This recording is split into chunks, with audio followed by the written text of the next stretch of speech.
Blog Talk Radio.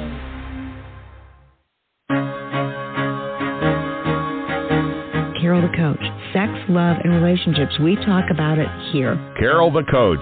Compassion with contemporary relevance. I am a psychotherapist. I can be your personal life coach, and I can help you with your issues. There are no problems too small or too big. You can talk about anything. Speaker, columnist, radio TV host, and commentator. Carol the Coach brings messages of wellness and empowerment within reach of everyday people every day. Almost 5 years ago, I lost my soulmate in an accident. He was killed in a plane crash. Life just, for me, has seemed to stop. There are groups all over the city. I teach one. It is a specific way to start thinking so that you shift how you see the world, which then shifts your energy, and then you feel better and you actually see things differently. Carol the Coach, always available too at carolthecoach.com. Now I've got Russell on the line. I'm 47 years old. I'm a truck driver. I am married. I have a wife in San Francisco. Okay. I haven't been home in 6 months. My thing is, I don't know if I have a sex addiction or what the problem is. Why do I want what I can't have? And as soon as I can have it, I don't want it anymore. You're right on target when you say, I don't know if I have a sexual addiction. Well, guess what? Yes, you do. And you know what? That's my specialty, Russell, so you're at the right place. Continue. I meet women online, and I'm in a different part of the country. I travel all 48 states, so I love sex. I hear self-esteem issues. You never felt good enough, and you didn't feel like you were getting what you should have then, and you're reenacting that now. Do you want to change that about yourself? You get what you need. Oh, yeah. Well, you know, that is such a crucial issue. Does the addict want to change that about himself? And I got to tell you, this is such a new field. I want you to know that truly there is so much going on. No doubt about it. And one of the things that I know is that there are new concepts, new terminology, new experiences being shared every single day. And that is why I am so excited today to be talking with Hope Ray. Hope has put together something really amazing. And I can't believe what she's talking about. She's talking about complex post-traumatic partner trauma. You heard me right. Complex partner trauma. She's talking about betrayal violence. She's wanting you to understand exactly what the new terminology is so that you know what is occurring in your life. And when you know better, you do better. And that's why she's come up with a whole host of new information that she wants professionals, clinicians, and coaches to know about, and she wants you to know about too. And so I am so excited to be talking to her because she's got a new magazine now. And it explains complex partner trauma and what that is and what violence betrayal is. And nothing could be more clear. She does such a great job. So I can't wait to speak to Hope Ray. She is kind of a neighbor. She's out of Michigan, and I'm from Indianapolis.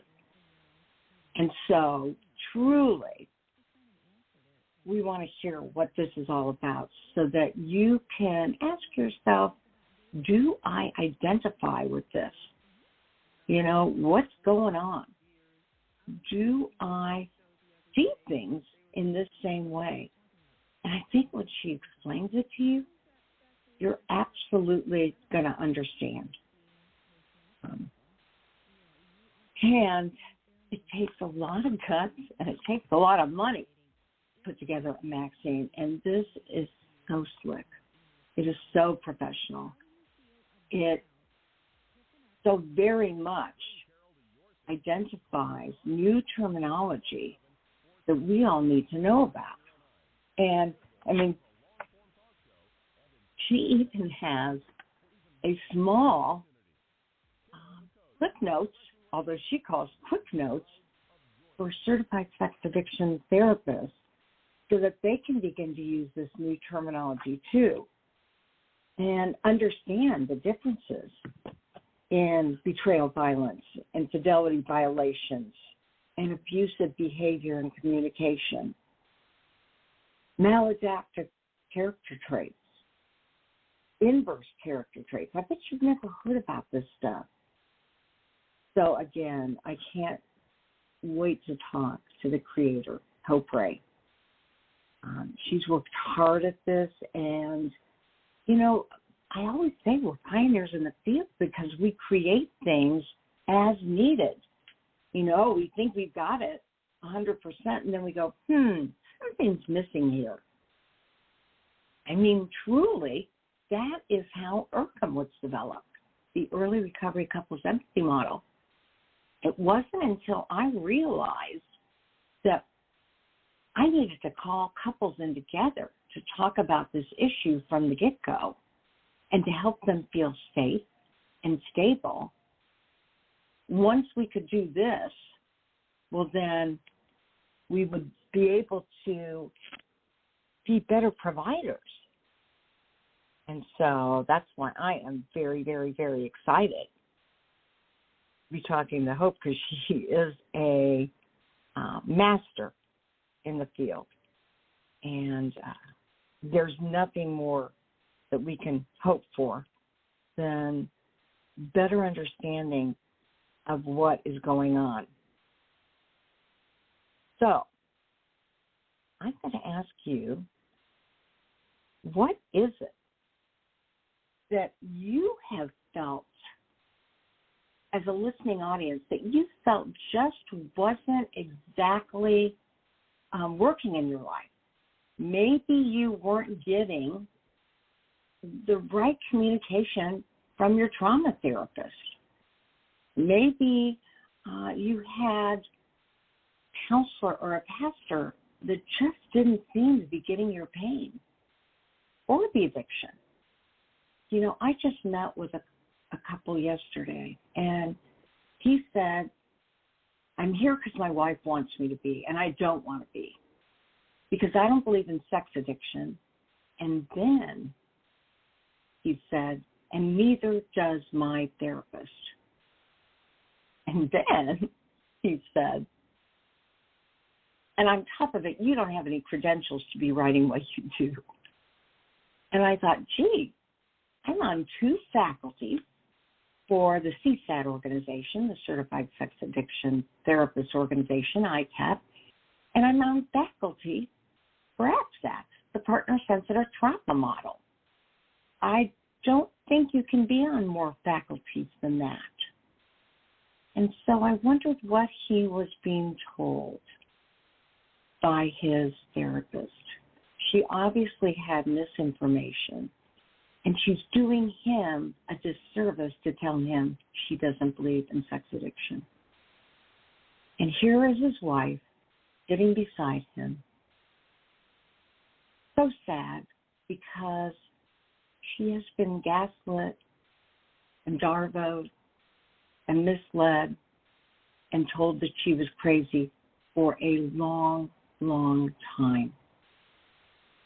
And she brought him there. She actually got him help her heal. She got him help her heal, hoping that it would awaken him. And, of course, it did nothing more but keep him in denial. And, you know, it was ammunition against her. Believes that, too. We got a lot of problems. And that's why I'm excited to be talking to Hope Ray, because she's going to set the story straight. And she's going to be talking to you about a lot of things you've never heard of. You may have had intuition about that you've never heard of.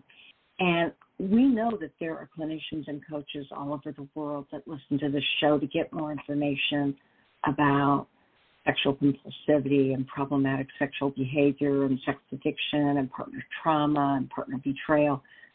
So Hope Ray, welcome to Sex Help with Carol, the coach. I am so excited to have you on. Thank you, Carol. I have been looking forward to speaking with you today. It's been a long time, and I'm grateful for the invitation. Yes, I told our listening audience that we're kind of neighbors. You're in Michigan, right? Right, yeah. And I'm in Indiana. About a 5-hour drive. There you go. So obviously, as I read through your magazine and your quick notes, I called it the Clip Notes, actually quick notes for CSAPs, because, you know, you have made it your mission to educate in general, but especially professionals to understand what clients are going through so that they can call a spade a spade. And when did you begin to feel like there were some new definitions, some new conceptualization that was needed in this field? I love that question. Well, I've been working on this material for about 10 years and finally put it together in a form, you know, a publication that I call a magazine. Essentially, it looks and feels like a magazine. Worked really hard on that. But for about the past 10 to 12 years, I have been observing the work that I'm doing with clients and learning that, you know, and a lot of people are learning this right along with me, have been tracking right along with me, that when somebody commits secret and repeated infidelity, there is a world of additional features that coincide with that, things like deception, withholding information about the partner's well-being and safety. There is, you know, subterfuge, essentially this evasive form of trying to keep the truth hidden, trying to keep the behaviors that have been done in secret hidden. And so what I figured out, what many of our colleagues, what you have figured out over these years as our field has taken more shape, is that in order to heal a relationship, a person who's betrayed their partner cannot just address their secret and problematic sexual behavior. That won't do the trick when it's done alone. Beyond recovery of the sexual problem, there needs to be rehabilitation for the empathy issue, the sense of entitlement to be able to contort the partner's reality and manage the outcomes in a way that really restrains the partner from knowing what's going on in their relational world. And, you know, when a partner is inhibited from being able to accurately assess her own safety and well-being in the relationship, then, you know, she's suffering from a form of abuse. And most of the time what we've learned, I think, in our field is that most of the folks who are doing this betraying are not intending to abuse their partners, not trying to establish dominion over their partners, but more so they're doing an evasive use of power and control to really manage perceptions and outcomes and to control reality.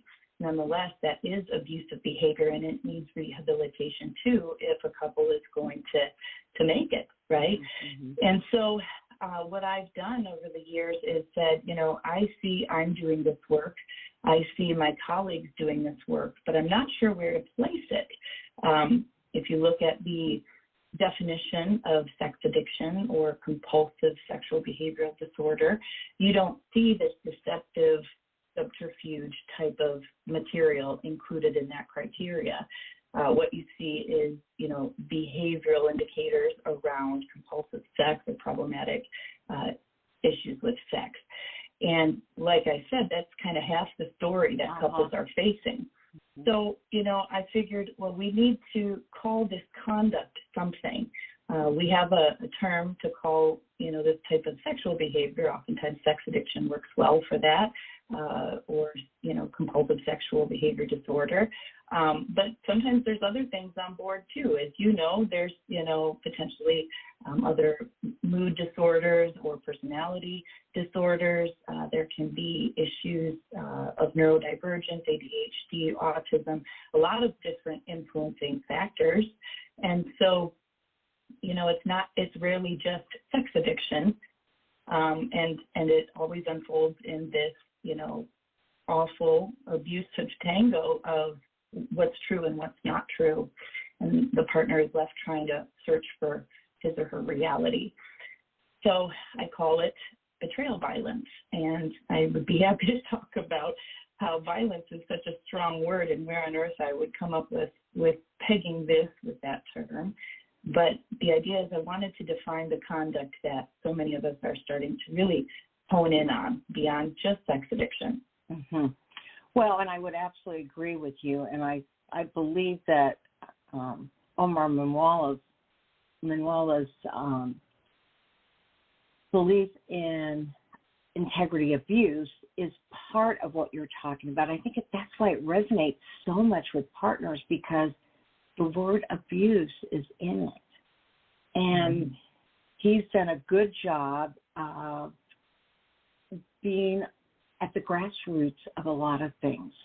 And, you know, he was on the board for ACFATS, and he's got a really strong professional following, as well as women and partners really believe this resonates with the terror, the destruction that they feel. And that's what, as I read your magazine, Hope, I was like, for the first time ever, I am seeing a publication that addresses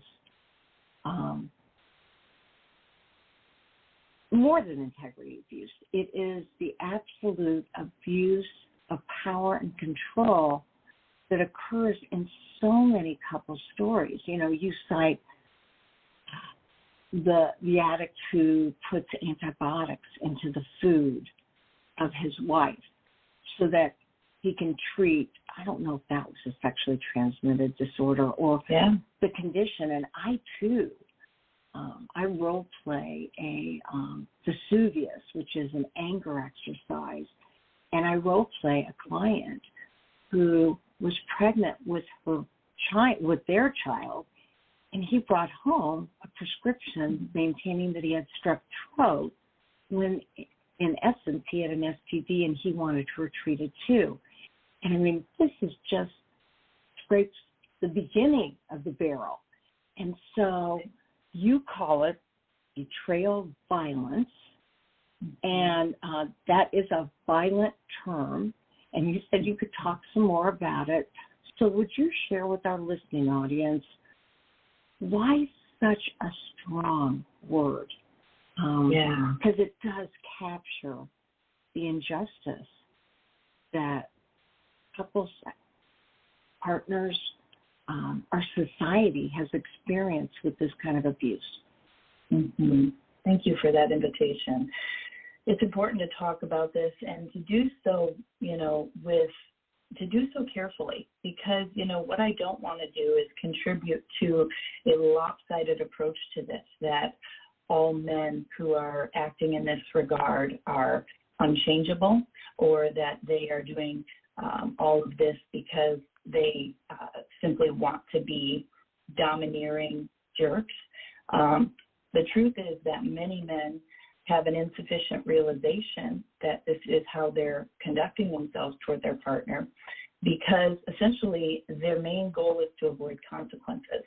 So let's talk about the word violence and why I use it. I'll read you the definition that the World Health Organization uses to define violence, which is the intentional use of physical force or power, threatened or actual power, against oneself, another person, or against a group or community, that either results in or has a high likelihood of resulting in injury, death, psychological harm, maldevelopment, or deprivation. So let's look at the terms psychological harm, maldevelopment, and deprivation. When you have, and I'm going to use the pronouns she and him to kind of, talk about the typical dynamic that I'm seeing with my clients, which would be where the cisgender heterosexual couple is experiencing this betrayal violence, and it's the man who is keeping the sexual secrets and committing the betrayal violence, and the woman is betrayed. So the idea here is that when she is restrained from essential information about her safety, her well-being, so that she cannot accurately assess her own safety and well-being because that information has been kept from her, then we have a great setup for psychological harm or maldevelopment of a relationship in a family unit.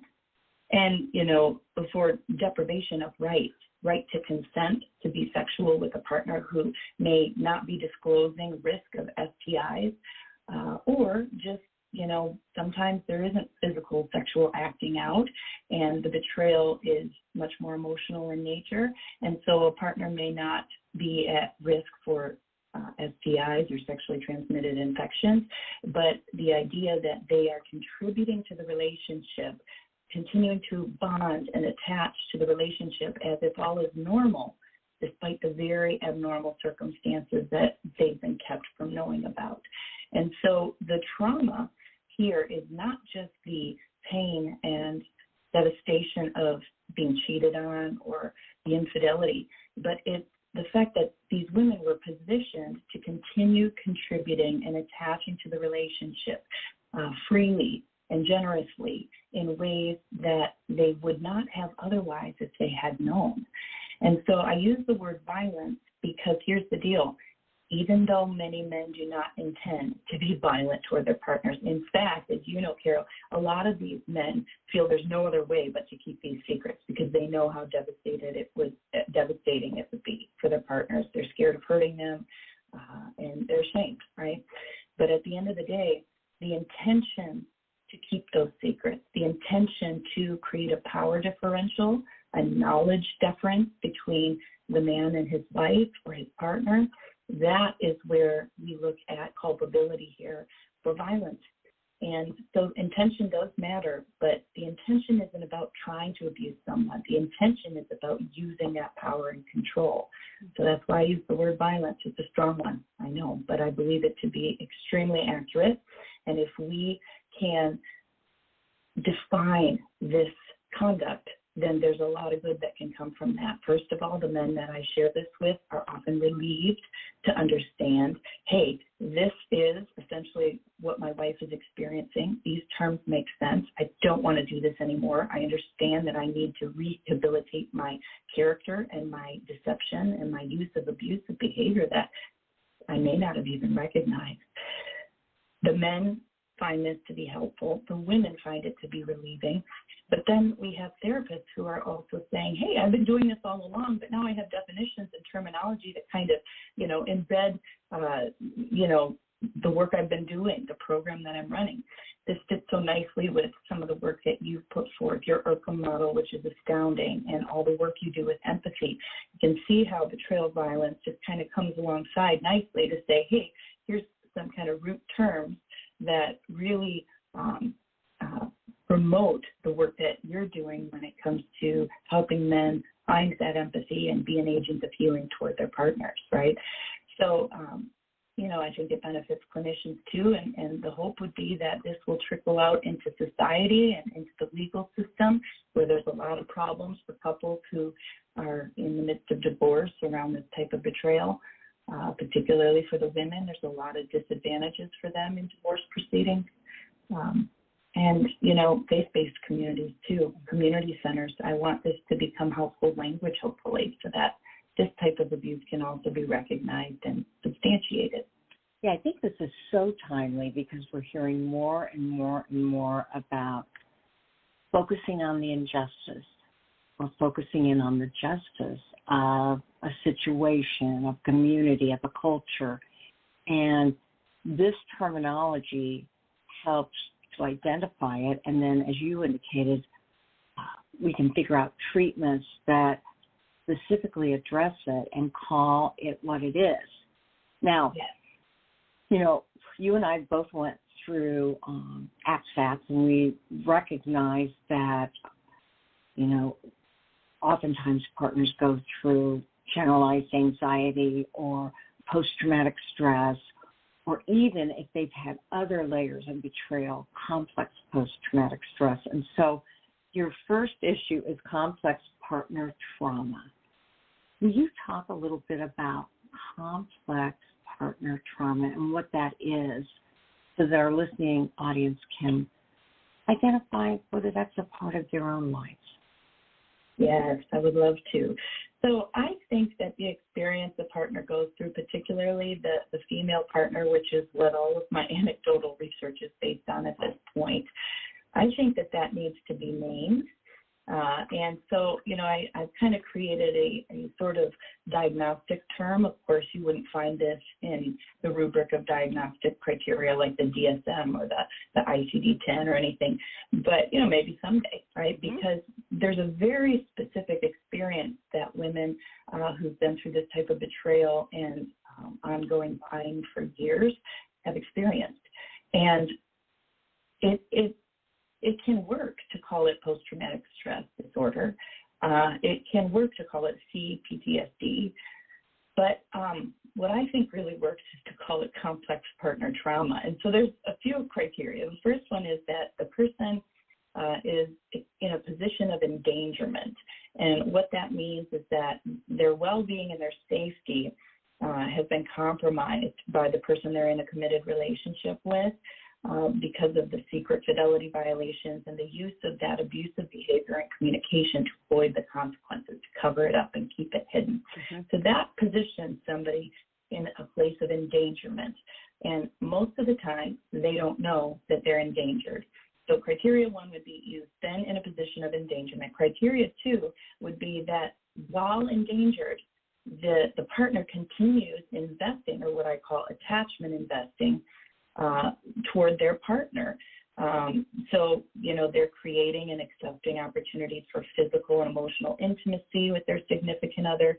They're looking to achieve affection, closeness, but attachment investing during unknown endangerment causes detriment to their safety and to their well-being. And as we hear partners say all the time, when they finally learn about the full depth and breadth of the endangerment they were facing, they look back and they say, how stupid I feel for, still supporting him in his career or talking so well about him to others, or, having sex with him, when I was in that place of endangerment.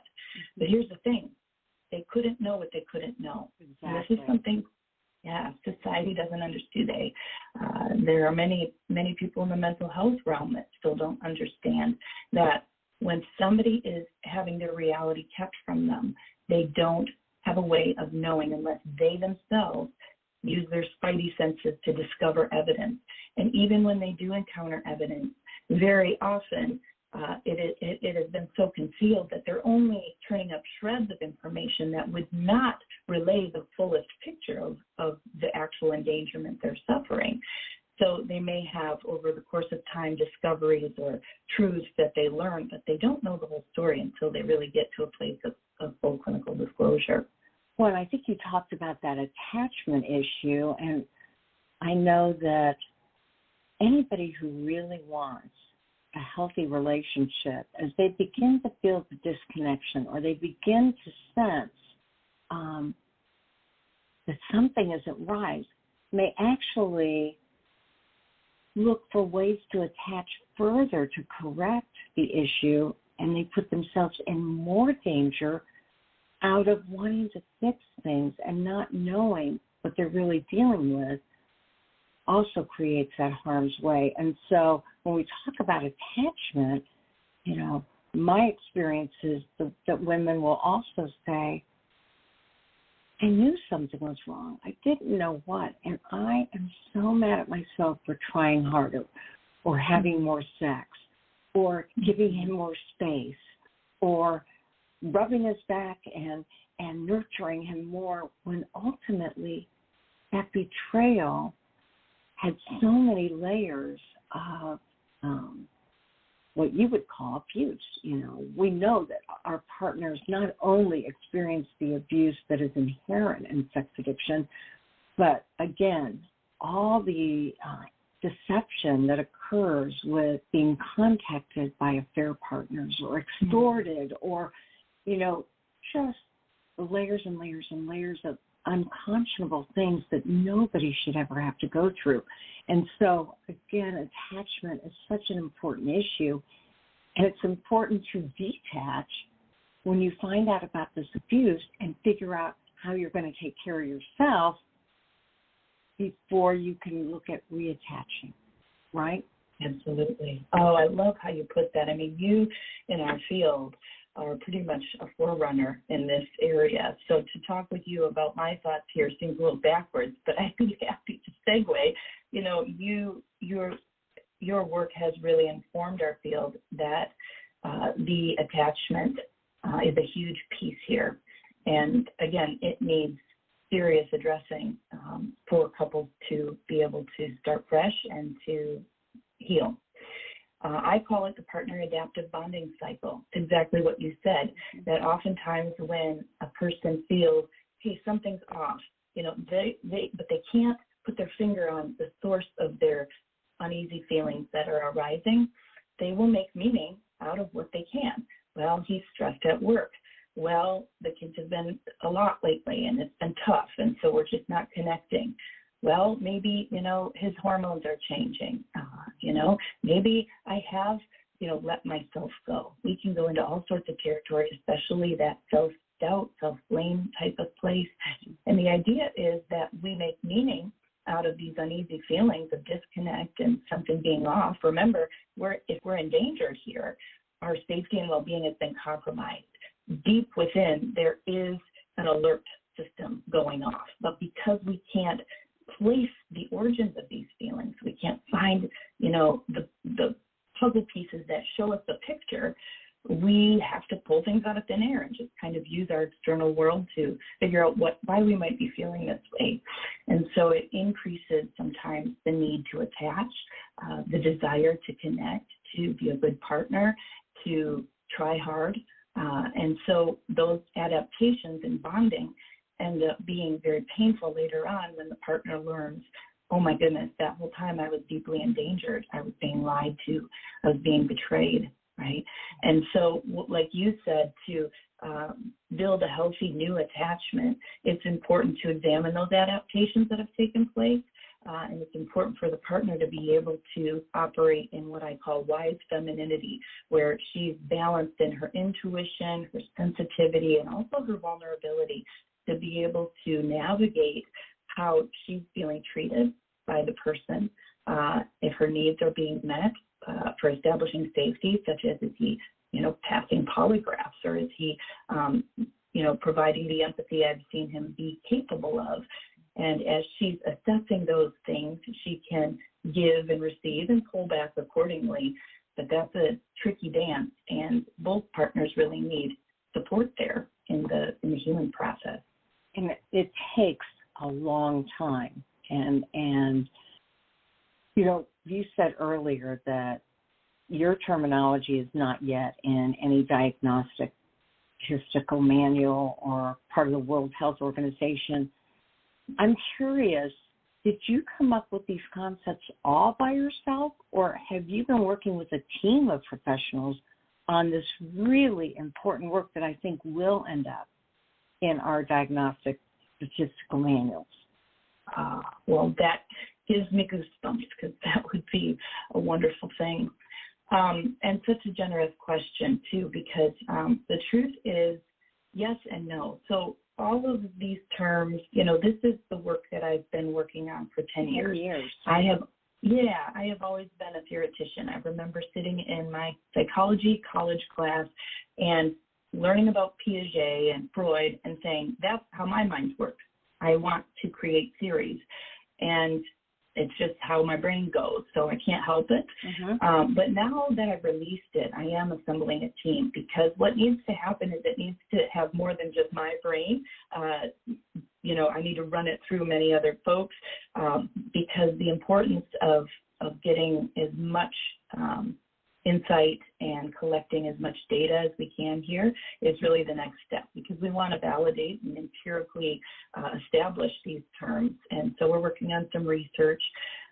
You know, I hope people will embrace this terminology, but I don't want any of my colleagues to feel like this would in any way, you know, cause them to need to change or adapt their methodology, unless perhaps they're learning something here that they aren't activating.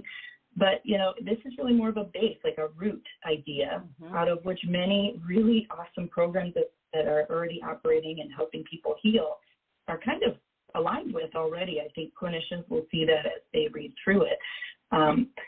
So the other thing I'll say is that while these definitions and terms have come from my strategizing and cataloging over the years, I came into this field on the shoulders of folks like you, Carol. You've been here, I think, maybe longer than, well, we'll just leave it at that. But the idea is that,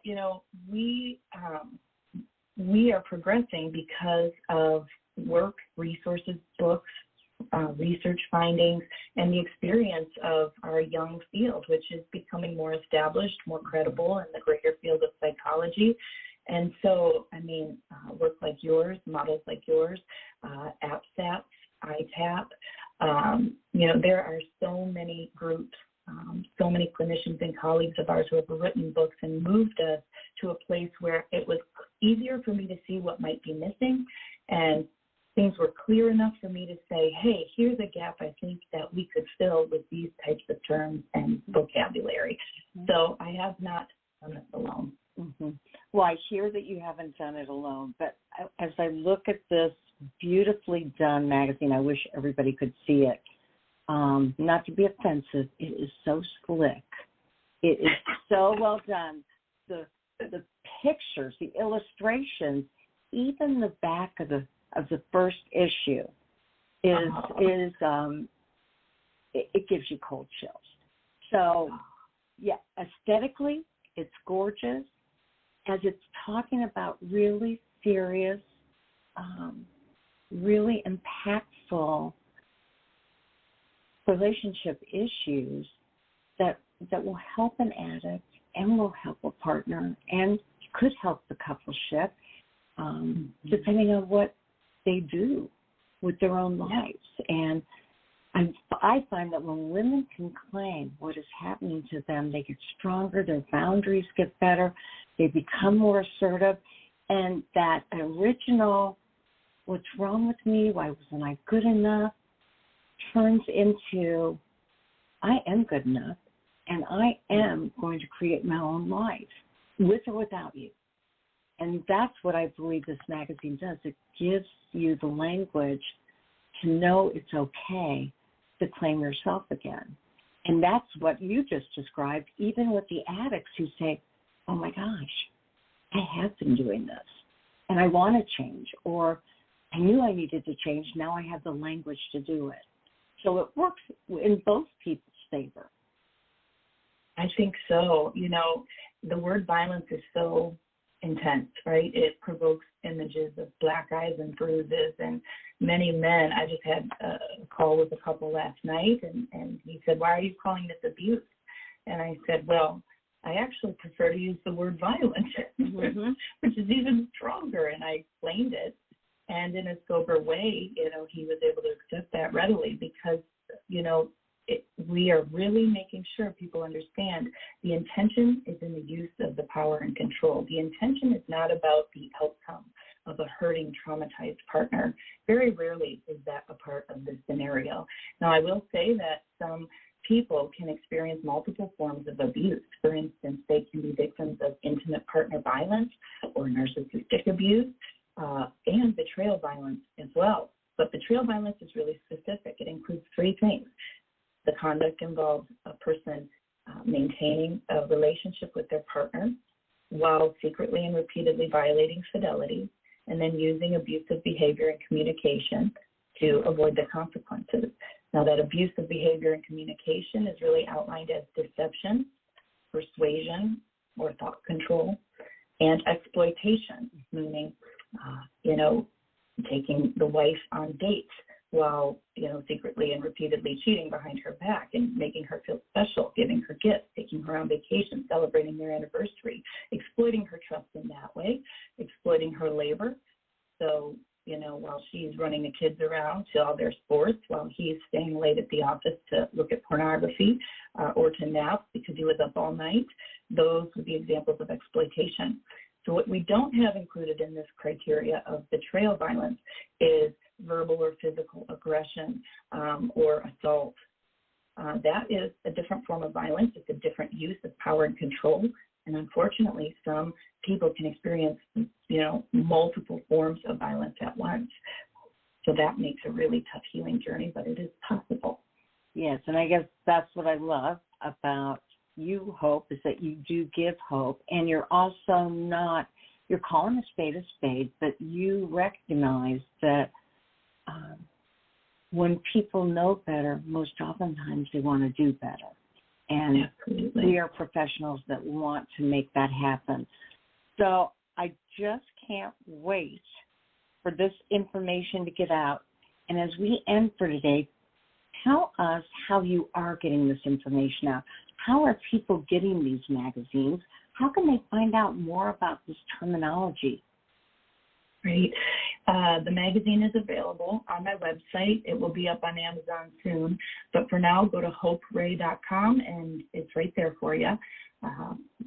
The Betrayal Violence Institute.com is another place where more of the clinical terminology is located, and that's where we're building a team of folks to be able to bring more research forward and help validate these terms and get this into general knowledge. That would be the hope.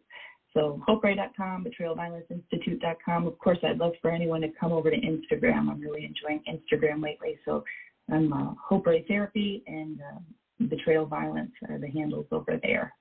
Right. And do you have any research studies that our listening audience can be a part of? Oh, what a great question. I've been getting a lot of emails from women who are stumbling across the Betrayal Violence Institute website, and I'm so grateful for them. I'm actually having trouble keeping up because at this point, the surveys we're developing, I'm working with a research survey methodologist who is helping me to, make sure that we're doing this correctly. Right. And because of the nature of this content, Carol, it's difficult to determine, should this just be free and accessible, online, where a woman could take this and then possibly stumble into some new knowledge of the level of detriment they've suffered, essentially the abuse they've suffered, and have no support to, kind of help them with that. So we may want this to be administered by clinicians. So we're kind of determining how to go about doing this correctly and ethically and sensitively. Okay. So if you want to be a part of this research, I'm sure you can contact info@hoperay.com. And you know what? Great question. Research@betrayalviolenceinstitute.com. Research@betrayalviolenceinstitute.com. That is where we are collecting folks who want to be involved and all sorts of things. Especially if you've got support, you've got a partner-sensitive clinician, you've got people around you that understand trauma, violence, abuse. Hope, how exciting for you. I am just thrilled beyond belief. This is amazing material. We're going to see hope everywhere, including Dateline. Good Morning America. I guarantee it. Just keep doing what you're doing because you really are carrying it on. So thank you so much. Thank you, Carol. Thank you so much for your wisdom and your support. It means the world to me. Absolutely. And let's continue on, okay? We will. We'll carry the torch together. It's a deal. Talk to you soon. Have a great week. Okay, so again, I just can't emphasize this woman is really all about complex partner trauma, and she wants to change the world, and she wants to do it for both of you. And you know me, I want to do things for both of you too. So once again, if you want to catapult your relationship, if you want to get more understanding of IRCM and your own ability to contribute to the relationship, to make a difference, whether you be a partner or an addict, why don't you come to my IRCM special, my IRCM workshop for couples. It's a one-day on July 14th from 10 to 5 Eastern Standard Time. We'd love to have you. We're keeping it small for 7 couples. And my promise is it will make a difference in your relationship, in your functioning, in your sense of self, and in your connection. So we'll see you next week for more Sex Help with Carol the Coach. And remember, there'll only be one of you at all times. Fearlessly have the courage to be yourself. At your next week.